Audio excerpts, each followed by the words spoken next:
சேகர் பாபு அவர்கள் உங்கள்கிட்ட கேட்குறேன், நீல ஊடகத்தை பார்த்து நீங்களாம் பத்திரிகையாளரா அப்படிங்க. அண்ணாமலை வந்து நீ யூடியூப் சேனல் அலோவ் பண்ணுறதுலன்னு சொல்லும் போது கொக்கரிச்சிங்க, ஓயின்னு கத்துறீங்க. இப்போ நீங்கள் என்ன பண்ணிட்டு இருக்கீங்க? நீல ஊடகத்தை பார்த்து அது ஒரு மீடியா தானே, அந்த வீடியோலாம் பார்த்தது இல்லையா? இப்போ அவங்களுக்கு என்ன வித்தியாசம்? மேயர் பிரியா நீங்கள் என்ன பண்ணிட்டு இருக்கீங்க?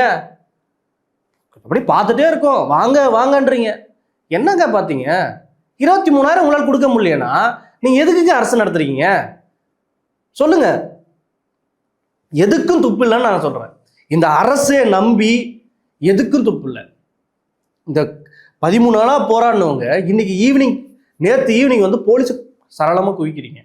குவிச்சவன் அந்த மக்களவை ஒரு லேடி வந்து மயக்கம் போட்டு 3 மணி நேரம் பஸ்லேயே கிடக்குறாங்க. அந்த போலீஸ் எந்த விதமான மருத்துவ சிகிச்சைக்கும் எடுத்துகிட்டே போலையா. அங்கே இருக்கிறவங்க அழுகுறாங்க, புலம்புறாங்க, ஐயோ இது பாருங்க, இதை கூட்டு போங்க, ஹாஸ்பிட்டலுக்கு கூட்டு போங்கன்றாங்க. அதே மாதிரி அந்த போராட்டத்தில் கைது பண்ணுவாங்க 10 இடத்துல மடுவங்கிற, வேளச்சேரி, கீழ்கட்டளை, இந்த மாதிரி 10 இடங்கள்ல வந்து அடைச்சிருக்காங்க. எங்கேயுமே பேசக்கூடாது, போராடக்கூடாதுன்னு. அது மட்டும் இல்லாமல் வளர்மதி, செந்தாமரைன்ற ரெண்டு பேரை வந்து கை கால்லாம் உடைச்சிருக்காங்க.